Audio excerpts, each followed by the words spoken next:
everyone.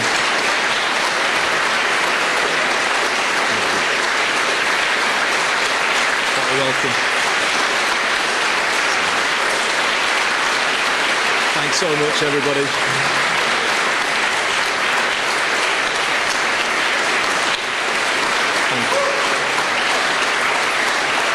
Thanks very much, everyone. Wow, what a welcome. Good morning, everybody. Are you ready for this?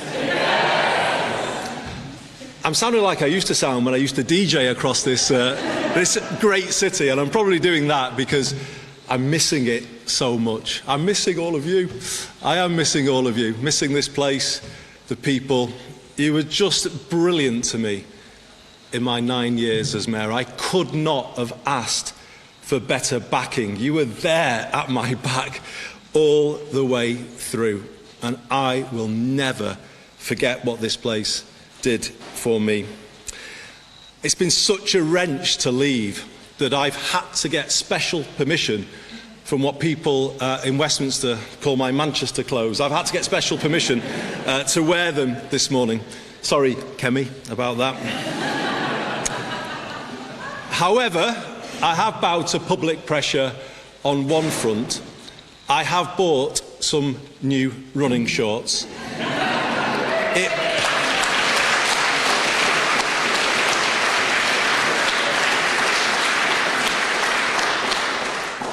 It was either do that or change the decency laws, and I opted for the former.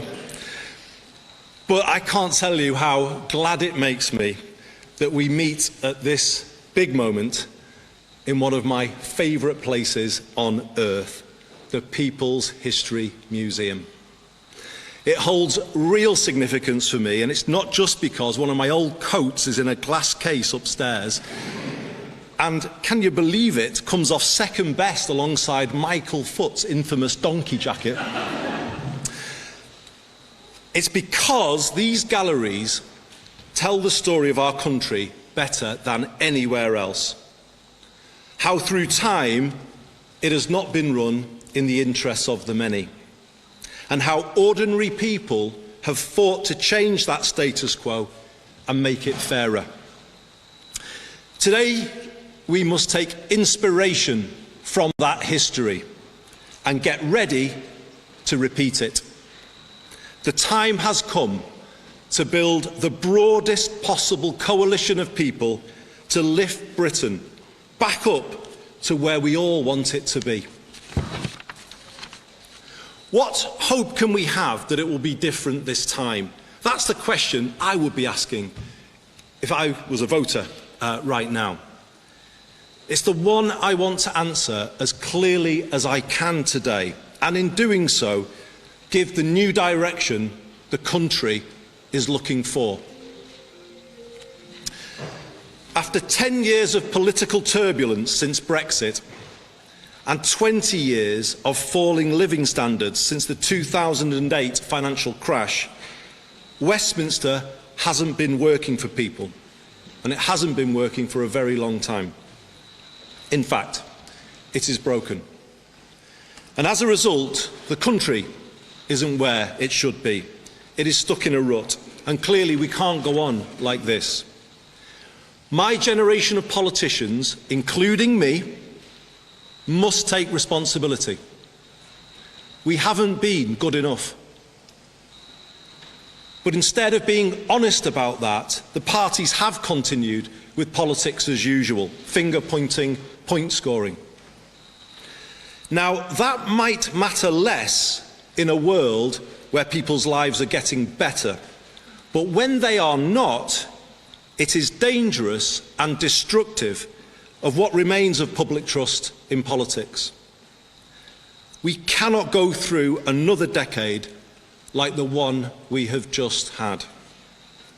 We need a new determination to raise living standards of every single person in this land. And we must accept that, to do that, to fix the economy and the country, we need to change politics, and we need to do it now.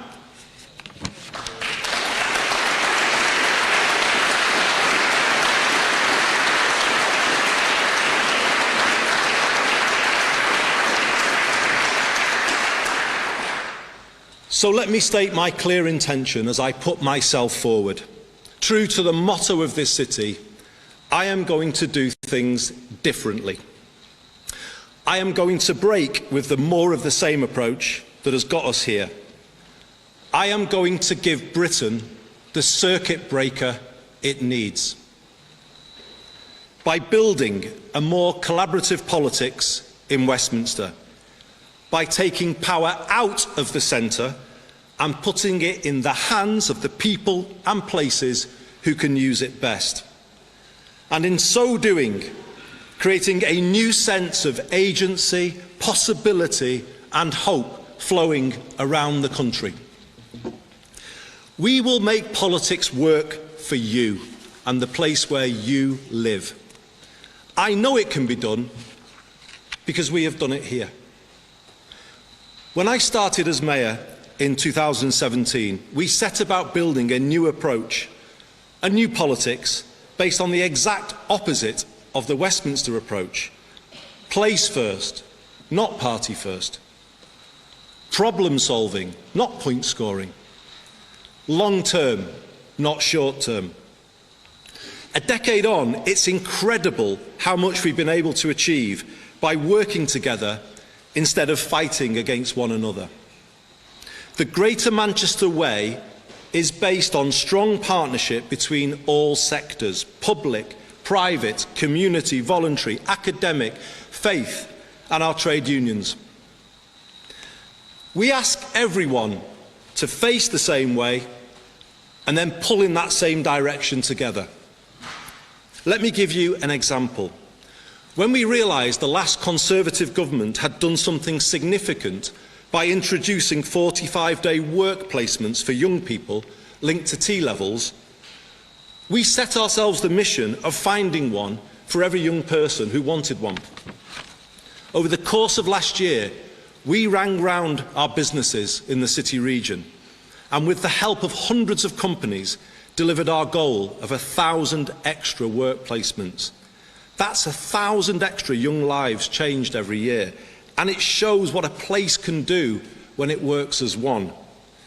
For Britain to get back where it should be, those same principles need to be applied now to how we run the country, pull in the same direction, move forward together. But let's not kid ourselves, this is not as easy as it sounds. Westminster and Whitehall are set up for conflict, and they require radical change if the country is to get back on track. I left Westminster a decade ago with the Mayor of the Liverpool City region, Steve Rotherham, because we could see it simply wasn't working for the northwest of England and the people here, and indeed other parts of Britain, the same thing. The Parliament I returned to on Monday is full of good people, many of them here in the audience today, members of Parliament who've joined us. And they are working hard every day, trying to do the right thing for the places that they represent. But it's hard, it's too hard for them to make change. Why? Because power is not in the hands of those places that they represent, but held by an insufficiently accountable, outsourced state. We are one of the most over-centralised countries in the world. And worse, that over-centralised heart of the country is not pulling in the same way, but in different directions. That is the reality of Westminster now, both within our parties and between them, and between the departments of Whitehall. I'll be honest, I was worried about what I found on my return last week. It is a more fragmented, disjointed place than the one I left, and frankly, unhappier. I will work hard to change that culture, leading from the front and showing how things can be different. Letting MPs be authentic representatives and not using the whip system to create fear or close down debate. Involving more people in the work of the government and drawing on the breadth and depth of talent and expertise our party has to offer. While the political direction I set is not up for negotiation, I will build an inclusive team at the very highest level so that all parts of the party and the country can see themselves reflected and represented in it. And may I say, I will not announce those decisions on appointments. Certainly not today, and indeed not until the end of this process. So until then, feel free to discount the wild speculation in circulation. Message for the back of the room there. Good morning, Mr. Mason.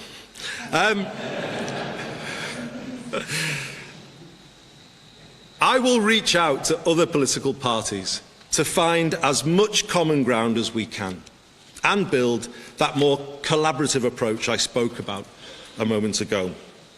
So, a greater sense of unity in Parliament will then allow us to give a clearer sense of direction to Whitehall. I was struck by recent comments from ministers expressing their deep frustration at the Whitehall turf wars.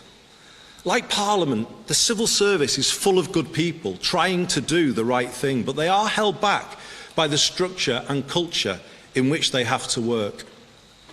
It is too adversarial, and too much time is wasted with departmental silos battling each other and battling the Treasury rather than getting things done.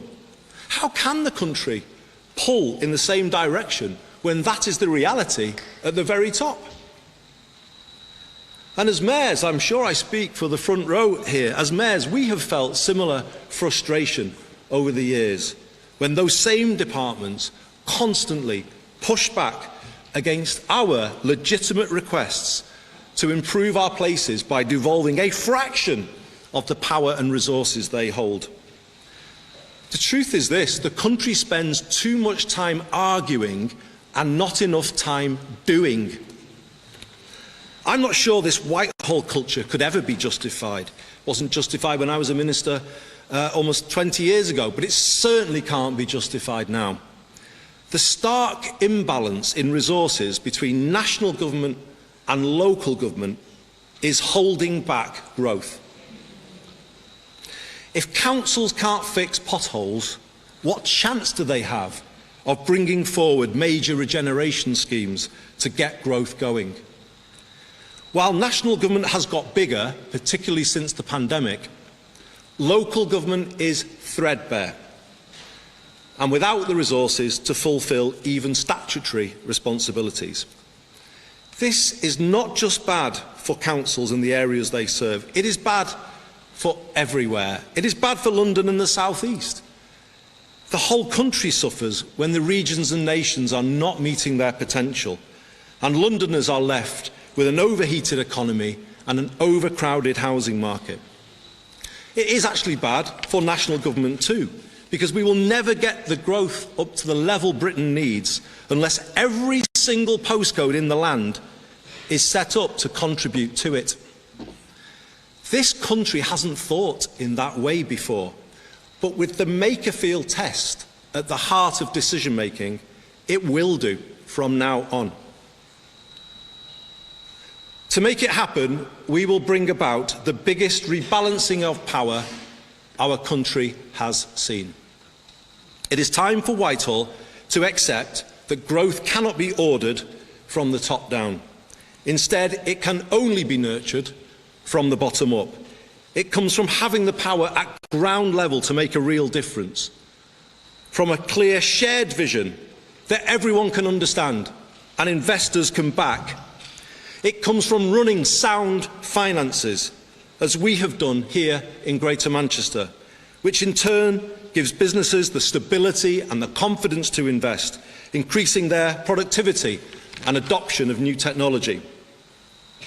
It comes from placing our universities at the heart of local economies, as all the mayors do, and bringing the innovation-led approach through start-ups and scale-ups. It comes from committing to decent infrastructure in all parts of the UK and getting national investors to back the aspirations set by regions.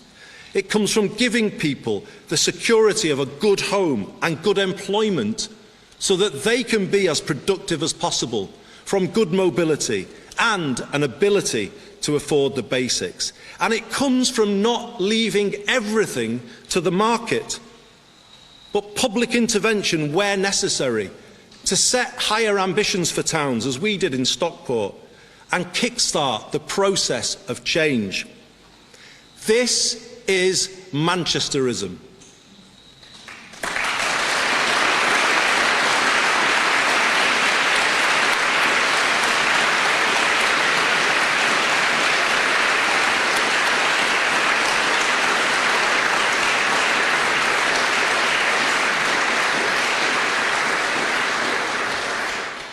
I think I even saw the Mayor of Liverpool clapping at that. It is a vision for good growth and a rejection of the old trickle-down model.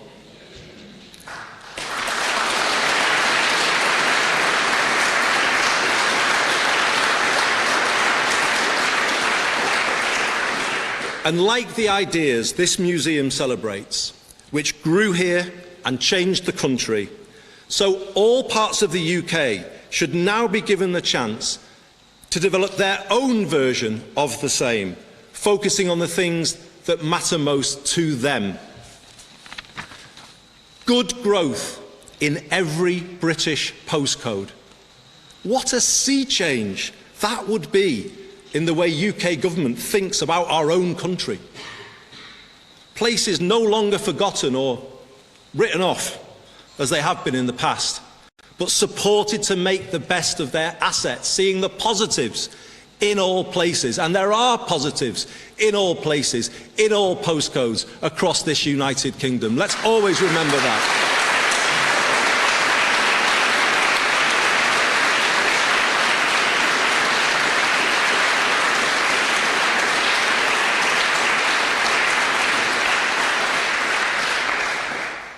Powers for our rural economies to address issues specific to them, like inadequate transport.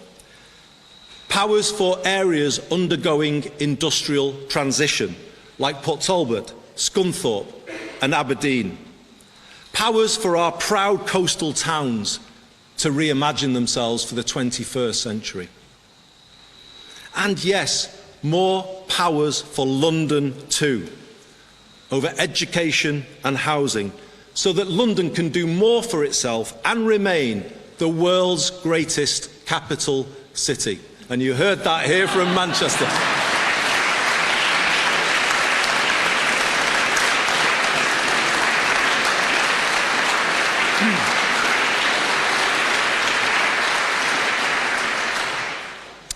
All of it backed by the stability that comes from sound public finances, as I said before, and the discipline of our current fiscal rules.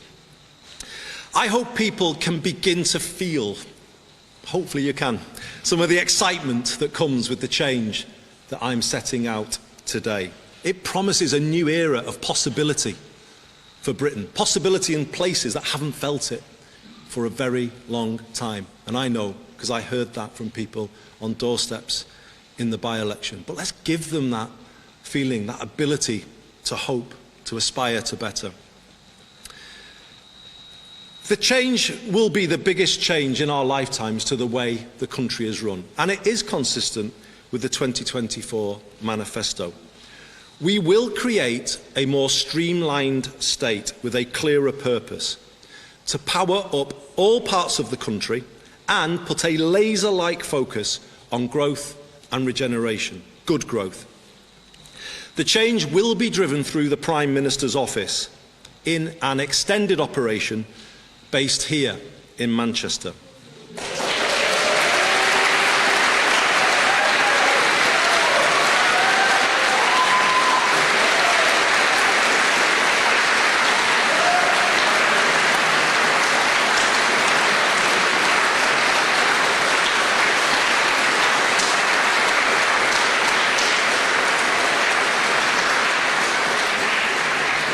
But here's the important thing. It will only be based here. The job of Number 10 North will be to make power flow into the Midlands, into the South West, into the east of England, and yes, into London, as I said before, as much as into the northeast, Yorkshire and the Humber, and here in the northwest.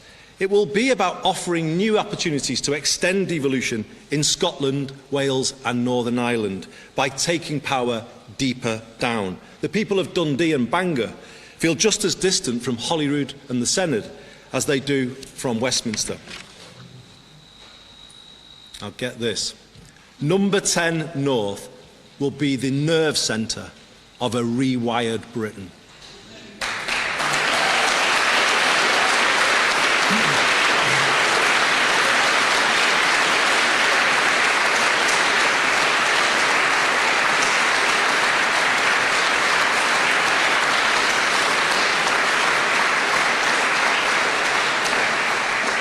It will be the conduit through which we redistribute power and resources across the UK. It will coordinate all parts of government at national and local level to agree a long-term economic strategy and help all places set new growth ambitions. It will be given a mission to strive for equivalent living conditions in all parts of Britain, borrowing from the German Basic Law. It will make place-based collaboration the new operating principle for UK PLC, requiring all government departments and agencies to support strategic and local authorities with staffing and resources. And let me say this very directly.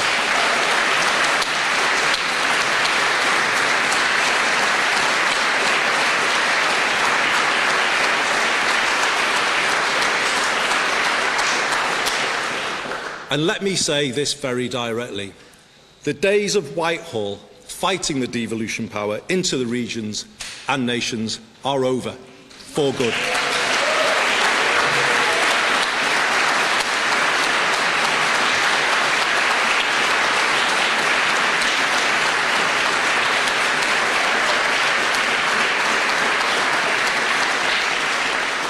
I have had 10 years of fighting the Whitehall machine, blocking this place's progress, the progress of people here, and I am simply not prepared to accept the same for any area coming after Greater Manchester. The whole of Whitehall will now be required to get behind our places and work together with them to make quicker, more joined-up decisions. Ours will be a 10-year mission to raise living standards across the land. To do this, Number 10 North will support the regions on 3 clear tasks: reform of essential utilities, reindustrialisation and the regeneration of places. On utilities,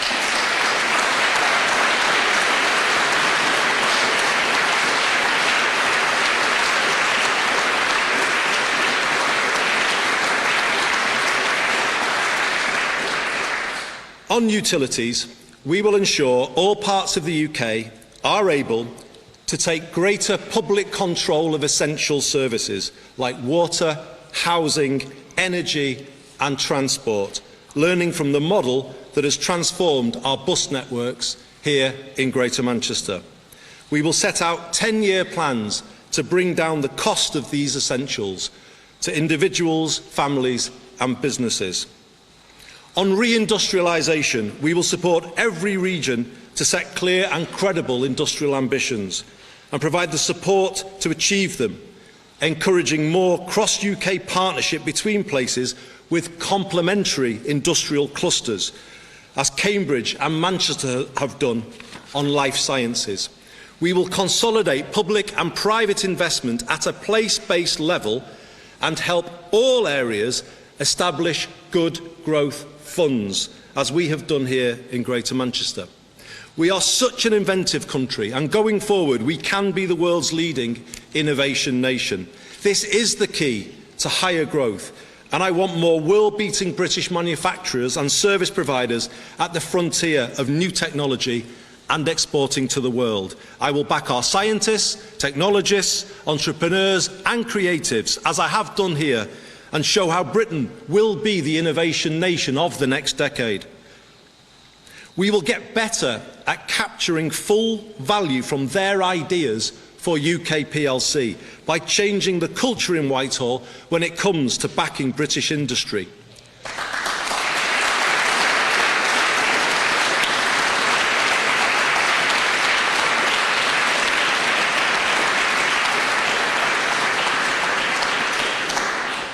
For too long, UK public procurement policy has been based on chasing cut-price deals around the world, rather than helping our own British-based suppliers become more stable and competitive.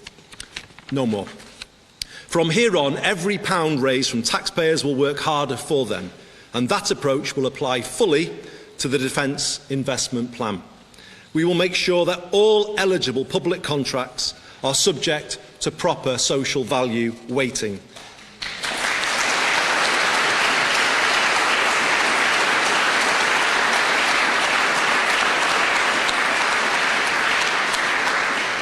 And we will do that to make sure British-based companies are in a better position to win those contracts. This change is essential given the need to build our own resilience in places across the country in an increasingly uncertain world. We need to safeguard sovereign manufacturing and production capability across the country in critical sectors like steel, defence, energy, food and farming, rather than just being prepared to let it go, as we have sadly done in the past. In return,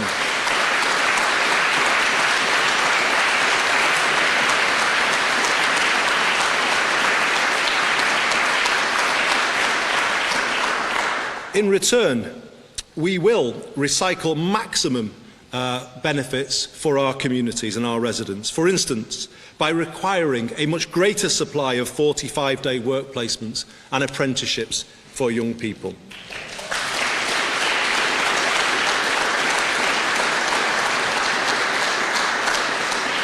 I take very seriously the findings of the recent report by Alan Milburn. We need a complete rethink of how we support the next generation to succeed, and it has to start with the education system. The days of a school system configured entirely around the university route will be brought to an end. University is great for those who want it, but when are we going to focus on the life chances of those kids who want something different? When? The country hasn't done that for a long, long time. People have argued over many years for an education system based on parity between academic and technical, and that is what we will build, giving every young person growing up here a clear path into a re-industrialised Britain. Where young people need mental health support, it should be provided as part of in-work support. And we will answer the call from the mayors, and particularly the Mayor of the North East, for devolution of employment support and changing the way we support and sustain people employment, working much more through our community and voluntary sector at a grassroots level, working with organisations people trust to help them, rather than going to places that they fear. This is the difference that the mayors can make, and in doing that, we will reduce the welfare bill in a way that is fair and lasting and helps people move forward. Another way to do that is by repairing the public housing stock. Britain has lost almost 1.5 million council homes since the 1980s, and around the same number of people are now on housing waiting lists and have been there for a very long time. As a result, the country is in a housing trap. We are forced to chase rents in the private rented sector through the benefit system. When governments try to control these costs by freezing local housing allowance, it makes families homeless and places unfunded pressures on councils when they have to pay for temporary accommodation. Britain's housing crisis is having a ruinous impact on its public finances. So, working with local areas, Number 10 North will oversee the biggest council house building programme since the post-war period.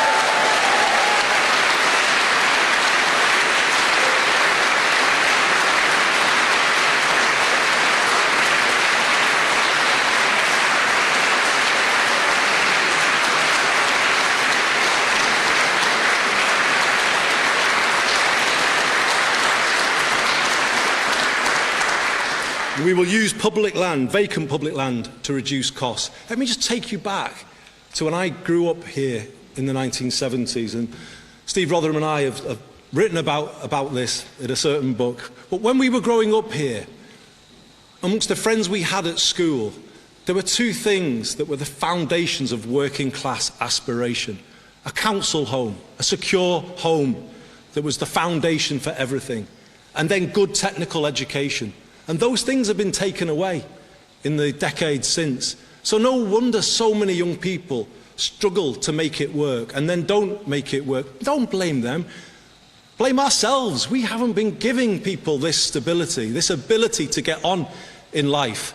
And it's time we did and brought back working class aspiration, the chance of somebody growing up here to be everything that they can be. And that's what we'll do.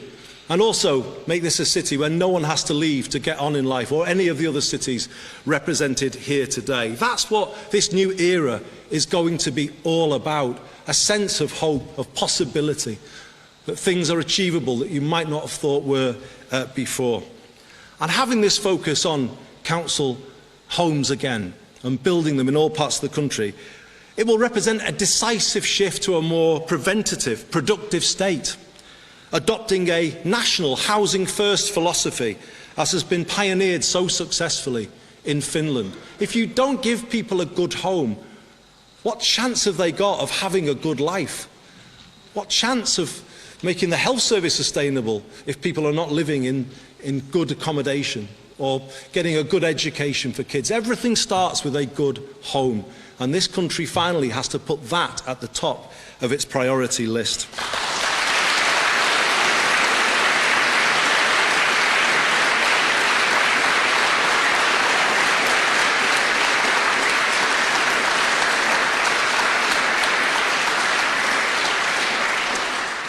Through this new approach, we will bring higher density residential development to our towns, and Number 10 North will be able to support all places to turn around those towns, their high streets and the local centres, increasing footfall on the high street and protecting more green spaces from development.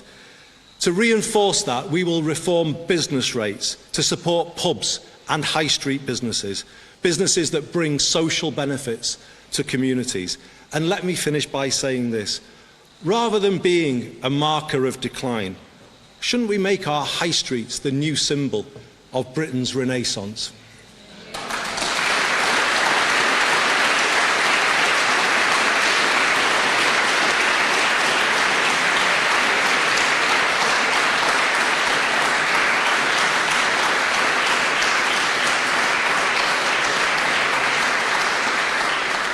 Ours is a 10-year mission to raise people's living standards. I know people can't wait forever for change. I heard on doorsteps in Makerfield how people need a bit extra now to help with rising costs. I will do my very best to deliver it, and whilst not taking risks with the public finances, will seek to give Britain some breathing space as soon as I can. People need to be able to look forward to a night out or a holiday with the kids. People need hope. This brings me back to where I started, and the stories told in this building of how ordinary people, right back to Peterloo 200 years ago here, changed a British state not built with them in mind. Our modern challenge is exactly the same. An economy which, from the mid-1980s onwards, has not been built with them in mind, and instead has handed more to those who already have most and left people overpaying for the basics. If people in 1844 could form the cooperative movement in Rochdale to lower the price of food, then why can't we act now with similar courage to make life better? Imagine what things could be like if we succeed. Imagine what it would feel like to live in a country wired to work for ordinary people rather than against them. Imagine if all local areas could build homes people can afford to the point where they could guarantee one for everyone. Imagine if we could bring down the cost of energy for people and businesses and the good things that would come from that. Imagine good growth in every postcode and hope in every heart.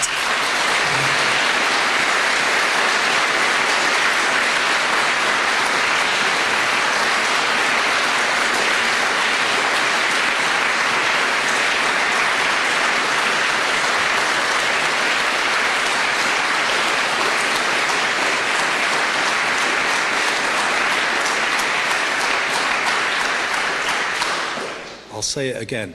Imagine good growth in every postcode and hope in every heart. Well, imagine no more. Let's make it happen.